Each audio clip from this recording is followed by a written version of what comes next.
The Trump campaign ending a very busy election season here in Georgia, where we know every single vote will be consequential. Yeah, it was a chaotic scene here earlier. Now what is left, an absolute mess. Take a look here. This is a part of the living room. It is still a pretty active scene here on DeSoto Avenue, where neighbors say they heard as many as 12 gunshots. As you can see here behind me, East Point fire officials are still here trying to get those last smoldering embers. Courtney, this is one of thousands of ping pong balls that so-called Cop City protesters hurled at city leaders. She is regarded as a humanitarian, a mental health advocate, and a beloved first lady. This community absolutely devastated by this horrific tragedy that so many people say they hoped would never happen. Books they sent to an inmate at the Gwinnett County Jail were returned because they weren't an authorized retailer. This all stemming from a June 10th meeting between the judge,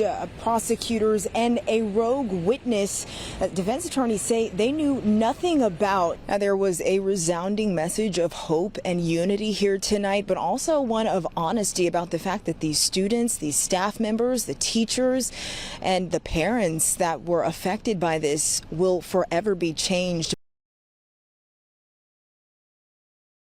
It is still a pretty active scene here on DeSoto Avenue, where neighbors say they heard as many as 12 gunshots ring out earlier this evening between police and that now deceased suspect. Well, just moments ago, we saw the medical examiner arrive here. You can see investigators are still here trying to piece together what happened.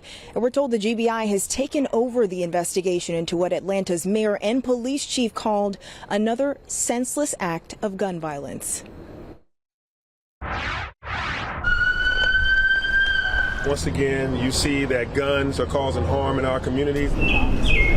A quiet Saturday evening in Atlanta's Capitol View neighborhood was interrupted by the sound of gunfire and then police sirens shortly after. 2 of our officers were shot by a perpetrator in our city. Atlanta Police Chief Darren Shearbaum says his officers were responding to a call about an armed man in the area. We were initially called to a commercial area on Fairbanks Street, and the officers located the individual still with a handgun on DeSoto Avenue. That's when police say officers on scene confronted the man before an exchange of gunfire left the suspect dead and 3 officers with gunshot wounds. 1 officer has a wound to his shoulder, 1 to the leg, and 1 has a grazed wound. The officers were rushed to Grady for treatment while law enforcement swarmed the area surrounding the scene.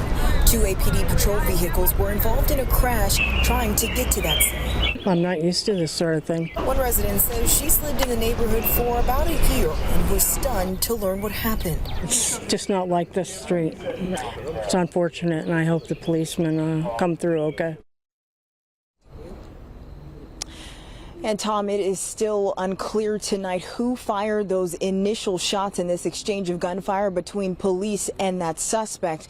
Police have not identified the suspect either at this time, but they did tell us that those 3 officers are expected to be okay. That's the latest here live in Southwest Atlanta. Joi Dukes, Fox 5 News. The manager at Avid Bookshop here in Athens tells me this legal battle started after books they sent to an inmate at the Gwinnett County Jail were returned because they weren't an authorized retailer.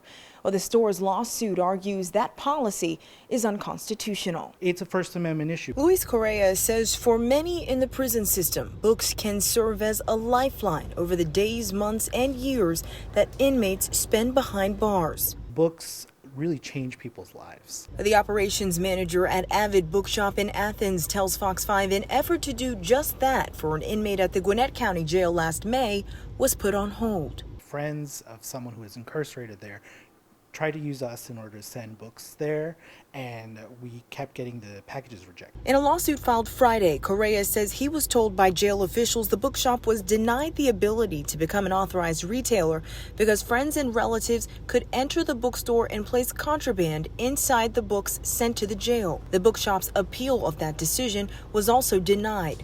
Correa says he was told they could send books directly through a publisher. Essentially what that boils down to is that Amazon and Barnes & Noble can send books, but small businesses, local businesses like Avid Bookshop can't. The federal suit accuses the Gwinnett County Jail of excluding brick-and-mortar bookstores like Avid from sending books to inmates through its current mail policy. In filing the lawsuit, we're saying that our book selling is an expressive act. They've challenged the policy, claiming it's in violation of their First and 14th Amendment rights, as well as the rights of friends and family members wanting to send books to inmates. I think it would be invaluable for people who are in prisons and jails to be able to receive books from bookstores in the communities that they'll go back to.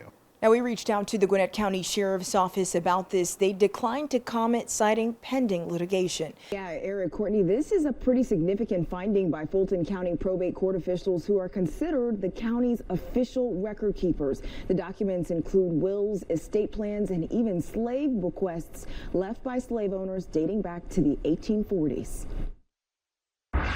Some counties don't have those, due to floods, fires, but to see that Fulton County still had those records was amazing to me. Inside the records room of Fulton County's probate court, we were able to uncover some interesting stories about slave owners. The recent discovery of 200-year-old court documents provide new insight on a told and untold history of slavery in the Old South. That was a story that I hadn't heard before, where slave owners paid for their slaves to go back to Africa. Chief Probate Court Judge Kenya Johnson says she and her staff stumbled upon hundreds of stories found within marriage licenses, estate planning documents, and wills dating as far back as the 1840s.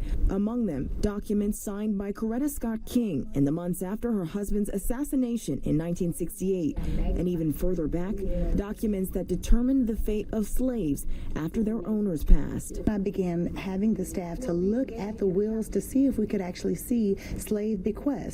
And within the first 10 minutes, we identified several wills. Record Supervisor Candace Davis said those findings were bittersweet, a disheartening reminder of the struggles her ancestors faced, and a testament to how far we've come. We were treated as property, and some of those wills, slaves were treated just like with cows and with furniture. Johnson says their goal now is to preserve those documents and share what they found with other groups who may be interested in taking a lesson in Fulton County's history.